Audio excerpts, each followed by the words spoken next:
la política de un proyecto bolivariano, el ser humano, el pago de una deuda social acumulada. Por supuesto que ningún indicador va a cubrir la totalidad de una realidad tan compleja y difícil. Es lo que se llama el Índice de Desarrollo Humano, el IDH, que lo mide en los 192 países de las Naciones Unidas, aproximadamente en 182 lo mide, y las Naciones Unidas cada año publica el resultado de 2 años antes, porque es un proceso bien complejo de comparación, requiere esa elaboración. El IDH, como sabemos, mide fundamentalmente 3 cosas: el elemento de la salud, la esperanza de vida al nacer, la educación y el ingreso promedio. Subrayo, IDH es Índice de Desarrollo Humano. Siempre está desfasado porque es un trabajo muy laborioso y se sabe como 2 años después del trabajo de campo.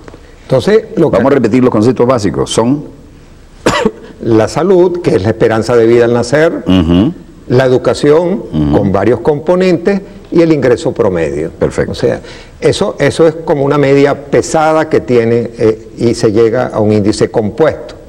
Hay 4 categorías allí: índice de desarrollo muy alto, alto, medio y bajo. La mayoría, ningún país latinoamericano se encuentra en el muy alto de desarrollo, que es de 0,9 hacia arriba. Entre 0,8 y 0,9 están varios países latinoamericanos, entre los cuales se encuentra Venezuela, ocupando un puesto. Los puestos cada vez se mueven como los rankings, ¿no? Perdóname la expresión. En el golf, en cualquier deporte uno se va muriendo, pero se va moviendo, pero se mueven todo. El valor que se tenía en 1900 al llegar al gobierno estaba por debajo de 0,8, que era un nivel, como el tercer nivel. Venezuela en este momento, o sea, en el informe que corresponde al año 2007, publicado el lunes por las Naciones Unidas, es 0,844, que está en ese nivel de desarrollo alto, no muy alto, ese es el superior. Y fíjate entonces cómo ha sido el crecimiento.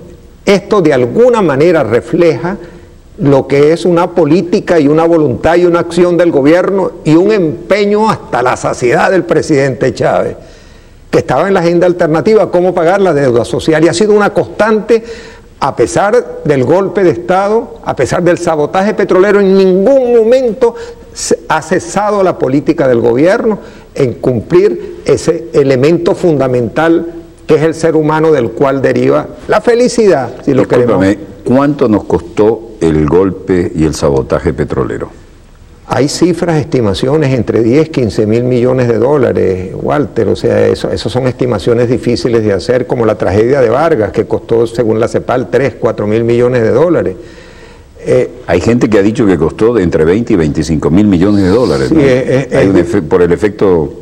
Es difícil hacer unas estimaciones, pero fue un tsunami. El de Vargas fue el primero, el 15 de diciembre de 1999. Después nos llegó ese tsunami del golpe de Estado. El de Vargas, bueno, fue la naturaleza, pero el otro fue provocado, premeditado. Nos cobró también cosas que los seres humanos hacemos violando las leyes de la naturaleza, porque en el cauce de los ríos la naturaleza llega a un momento en que por allí vuelve a pasar algún momento. Sí. Pero esto fue ya en el golpe de Estado de abril.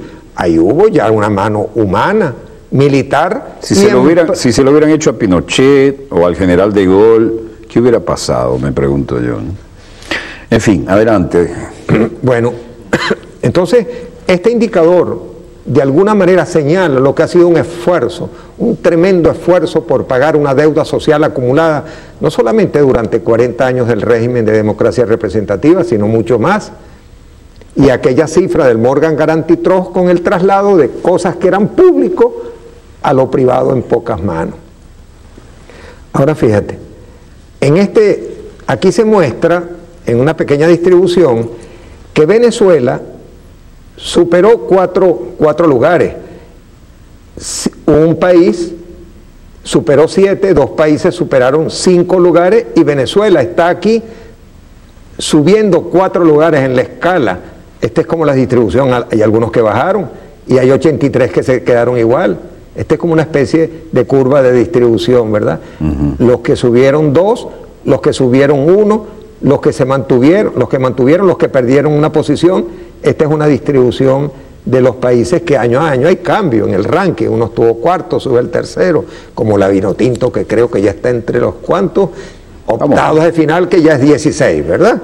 Vamos bien, vamos bien. Y a ver si llegamos también el sábado en ese sentido. Entonces, esto muestra el movimiento ascendente que se muestra en términos relativos del índice, pero ahora en posición de Venezuela.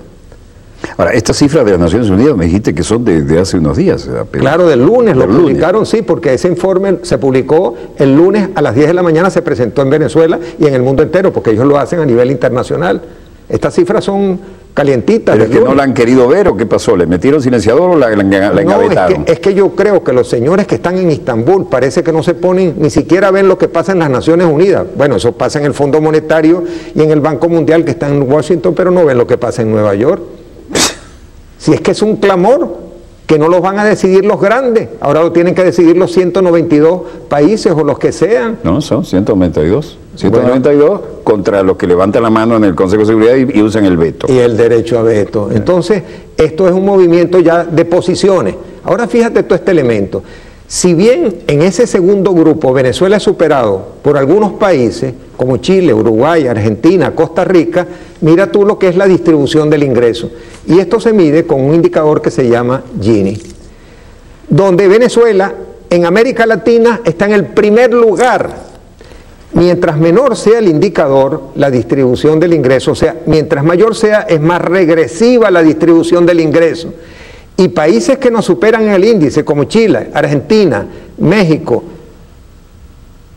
Costa Rica y Uruguay, tienen una distribución del ingreso, porque una cosa es el promedio del ingreso, esta es la distribución, la concentración del ingreso. Y en la distribución del ingreso, en Venezuela es el país de América Latina donde esa distribución es la menos regresiva. Es decir, dicho toscamente y a mi manera, tú tienes más dinero, pero no lo distribuyes entre tu gente. Exactamente. Y la calidad de vida, con los nuevos parámetros, bueno, lo que debieron ser clásicos y viejos parámetros es, si tienes dinero, cómo lo repartes con tu familia, ¿no? Claro, y el 10%... No lo concentras. Y el 10% de la población tendrá el 10% del ingreso, el 20% de la población tendrá el 20% del ingreso. No, el 10% de la población a lo mejor tiene el 70 o el 80% del ingreso. Esto es un indicador, o sea, por la bisectriz, no tengo acá el gráfico, pero muestra esta escala, donde si bien hay varios países que están en ese rango, Venezuela es donde la distribución del ingreso es menos regresiva. Esto es el 2007. En estimaciones del INE, para el año 2009 esto es 0,4. O sea que la distribución del ingreso cada vez es menos regresiva en este país. ¿Y eso por qué? Eso es un milagro dado por la voluntad política del gobierno del presidente Chávez de tener como prioridad siempre, y no como una política compensatoria, como nos enseñaban los neoliberales en los años 80, que crecía la economía y después compensábamos a los pobres, niños, mujeres embarazadas o ancianos. No, esa no es la política. Y este es el elemento fundamental que esta gente parece que no entiende. Porque aquí no es entonces la economía por la economía un fin en sí mismo, es la economía al servicio del ser humano. Y es por eso entonces que tenemos que empezar por acá. No suena a paquetazo todavía. ¿Qué más hay? Ahora, este gráfico que parece muy complicado. Cada una de estas curvas, y la totalidad de ellas son las recesiones que han existido en los Estados Unidos después de la Segunda Guerra. Es decir, cada línea de esta es un proceso de recesión sí. En Estados Unidos, por ejemplo, a partir de la finalización de la Segunda Guerra. Esta, por ejemplo, verdecita, cayó y se recuperó más o menos rápidamente. Esta que está medio marroncita, fíjate cuánto duró y lo que tardó en recuperarse. Aquí está en el número de meses.